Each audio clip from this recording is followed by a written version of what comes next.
এমন অনেক মানুষ আছে যাদের কিন্তু পটল খেতে একদমই ইচ্ছে করে না। আর এই গরম পড়লে সারা বছরই প্রায় পটল পাওয়া যায়, শেষের দিকে তো পটলগুলো একদমই খেতে ইচ্ছে করে না। তখন আপনারা এইভাবে বানিয়ে খেয়ে দেখতে পারেন। নমস্কার, আমি দেবশ্রী, আমার চ্যানেল দেবিজ আলিমেন্টে আপনাদের সবাইকে স্বাগত। তাহলে চলুন দেরি না করে দেখে নেওয়া যাক যে পটলের এই রেসিপিটা আমি কিভাবে বানাই। আর আপনাদের পুরো ভিডিওতেই সঙ্গে থাকার অনুরোধ রইল। এটা বানানোর জন্য প্রথমেই দেখুন এখানে নিয়ে নিয়েছি আমি কয়েকটা পটল। পটলগুলোকে একটু কচি দেখে নিতে হবে। পটলটা পেকে গেলে কিন্তু এই রেসিপিটা বানাতে অসুবিধে হবে, খেতেও ভালো লাগবে না। প্রথমেই পটলের দুদিকটা একটু করে কেটে নিয়ে এখন এটাকে ছুলে নেব। তবে পটলটাকে একদম ছুলে ফেলবো না, হালকা সবুজ অংশটা রেখে দেব। দেখুন ঠিক এইভাবে ছুলে নিতে হবে। এই রকমভাবে আমি সমস্ত পটলগুলোকেই দেখুন ছুলে নিয়েছি, ছুলে ভালো করে ধুয়ে রেখেছি। এখন একটা গ্রেটার নেব, গ্রেটারের সাহায্যে পটলটাকে ঠিক এইভাবে ঘষে নেব। এই জন্যেই বলেছিলাম পটলটা যদি কচি হয় তাহলে গ্রেটারের সাহায্যে গ্রেট করতে সুবিধা হবে। তবে যদি অল্প বীজ থাকে, একদম না পেকে যায়, তাহলে অসুবিধে হবে না, বীজটাকে আলাদা করে সাইডে রেখে দেবেন। দেখুন আমি পটলটাকে ঠিক এইভাবে ঘষে নিচ্ছি, সমস্ত পটলগুলোকেই একই রকমভাবে গ্রেট করে নেব। দেখুন সমস্ত পটলগুলোকে গ্রেট করে নিয়েছি। দুই একটা পটলে এই ধরনের বীজ ছিল, যেগুলোকে আমি বাদ দিয়ে সাইডে রেখে দিয়েছি। এখন কি করব, অন্যদিকে দেখুন আমি নিয়ে নিয়েছি এখানে মটর ডাল। মটর ডালগুলোকে আমি সারা রাত ভিজিয়ে রেখেছিলাম। আপনাদের দেখিয়ে দিচ্ছি যে মটর ডালগুলো দেখুন কি সুন্দর ভিজে গেছে। এখন এগুলোকে একটা মিক্সির জারের মধ্যে দিয়ে দেব। রাত্রিবেলা যদি ডালগুলো ভেজাতে মনেও না থাকে তবে 4 ঘন্টা ভেজালেও চলবে। সমস্ত ডালগুলোকে দিয়ে নেব, দিয়ে নিয়ে দিয়ে দেব এখানে আমি 2টো কাঁচা লঙ্কা আর অল্প আদা দিয়ে একদম অল্প জল দিয়ে এর একটা পেস্ট করে নিতে হবে, যাতে পেস্টটা পাতলা না হয়ে যায়। দেখুন পেস্টটা আমি করে নিয়েছি। এখন পটলগুলোকে আমি চিপে জলটা বের করে নিয়েছি, পটলেও কিছু জল ছিল, দিয়ে এটা দিয়ে দিচ্ছি বেটে রাখা ডালের মধ্যে।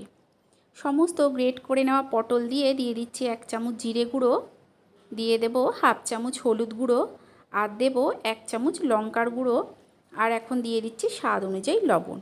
দিয়ে সমস্ত কিছুকে খুব ভালো করে মেখে নিতে হবে।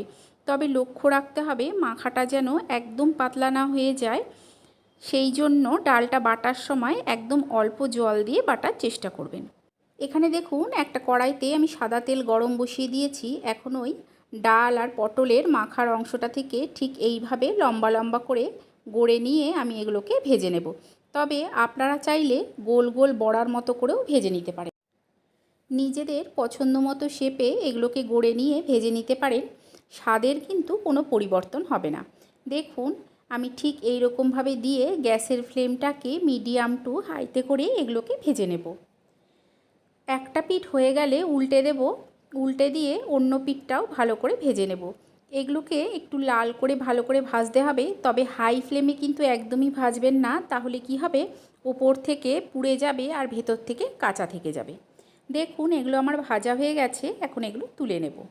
তুলে নিয়ে আমি আর যে বাদবাকি ব্যাটারটা আছে সেগুলো থেকে ঠিক একই রকমভাবে ভেজে নেব। এগুলোকে ভেজে তুলে নিয়ে অন্যদিকে একটা কড়াই বসিয়ে দিয়েছি, এতে দিয়ে দিলাম কিছুটা সর্ষের তেল। তেলটা গরম হলে ফোড়নে দিলাম গোটা জিরে, 2টো ফাটিয়ে নেওয়া শুকনো লঙ্কা আর 2টো তেজপাতা। ফোড়নটাকে কয়েক সেকেন্ড একটু ভেজে নেব। ফোড়ন থেকে একটা সুন্দর গন্ধ বেরোলে এখানে দিয়ে দেব টুকরো করে কেটে নেওয়া আলু। এখানে আমি 2টো বড় সাইজের আলু দিয়েছি। আলুগুলোকে দিয়ে দেব অল্প লবণ আর অল্প হলুদ। লবণ আর হলুদ দিয়ে আলুটাকে খুব ভালো করে মিশিয়ে ভেজে নিতে হবে। গ্যাসের ফ্লেমটাকে লো টু মিডিয়ামে করে ভেজে নেব, এতে কি হবে আলুটা ভাজা ভালো হবে। দেখুন আলুটাকে আমি একটু সময় ধরে ভালো করে ভেজে নিচ্ছি, আর অল্প কিছুক্ষণ ভেজে নিয়ে এতে দিয়ে দেব আমি 1/2 চামচের মতো আদা বাটা, দিয়ে দেব 1 চামচ জিরে গুঁড়ো, আর দেব 1 চামচের থেকে অল্প কম ধনে গুঁড়ো, 1/2 চামচ হলুদ গুঁড়ো, আর দেব 1 চামচ লঙ্কার গুঁড়ো। মশলাটাকে কষানোর জন্য দিয়ে দেব অল্প একটু জল। জলটা দিয়ে আলু আর মশলা খুব ভালো করে মিশিয়ে নিয়ে দিয়ে দেব কয়েকটা গোটা কাঁচা লঙ্কা। কাঁচা লঙ্কাটাকে দিয়ে মশলাটাকে কিছুক্ষণ ভালো করে কষিয়ে নিতে হবে। অল্প কিছুক্ষণ কষিয়ে নিয়ে দিয়ে দিলাম এখানে একটা মিডিয়াম সাইজের টমেটোকে আমি গ্রেট করে নিয়েছি গ্রেটারে, সেটা দিয়ে দিলাম।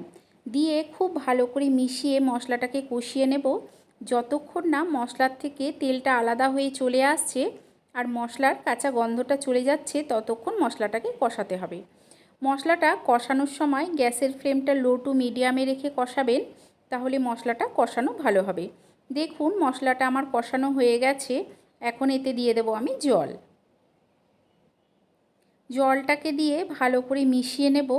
মিশিয়ে নিয়ে এতে দিয়ে দেবো আমি স্বাদ অনুযায়ী লবণ। লবণটা দিয়ে ঢাকা দিয়ে আলুগুলোকে সেদ্ধ হতে দেব। কিছুক্ষণ পর দেখুন ঢাকাটা তুলে নিচ্ছি, একবার ভালো করে মিশিয়ে নেব। মিশিয়ে নিয়ে দেখে নেব যে আলুগুলো সেদ্ধ হয়েছে নাকি। দেখুন আলুগুলো কিন্তু সেদ্ধ হয়ে গেছে, ভেঙে যাচ্ছে এগুলো সুন্দরভাবে। এখন এতে দিয়ে দেব ভেজে রাখা বড়াগুলো। সমস্ত পটল আর ডালের যে বড়াগুলো আমি ভেজে রেখেছিলাম সেগুলোকে দিয়ে দিলাম। দিয়ে খুব ভালো করে এগুলোকে মিশিয়ে নেব। মিশিয়ে অল্প কিছুক্ষণ এটাকে ফুটিয়ে নেব। অল্প কিছুক্ষণ ফুটিয়ে নিয়ে দিয়ে দিলাম অল্প মিষ্টি। যেহেতু নিরামিষ তরকারি তাই মিষ্টিটা দিলাম। মিষ্টিটা দিলে টমেটো দিয়েছি, এর স্বাদটা ব্যালেন্স হবে। আর দিয়ে দিচ্ছি এখানে 1 চামচ ঘি। ঘিটা দিয়ে ভালো করে মিশিয়ে নিয়ে দিয়ে দেব গরম মশলার গুঁড়ো। ঘি আর গরম মশলার গুঁড়ো দিয়ে অল্প কিছুক্ষণ ফুটিয়ে নেব। ফুটিয়ে এটাকে বন্ধ করে দেব, তাহলেই তৈরি হয়ে যাবে এই রেসিপি। আপনারা একবার অবশ্যই এইভাবে বানিয়ে খাবেন, আশা করছি আপনাদেরও ভালো লাগবে। তাহলে চলুন দেখা হবে আরও একটা নতুন ভিডিও নিয়ে।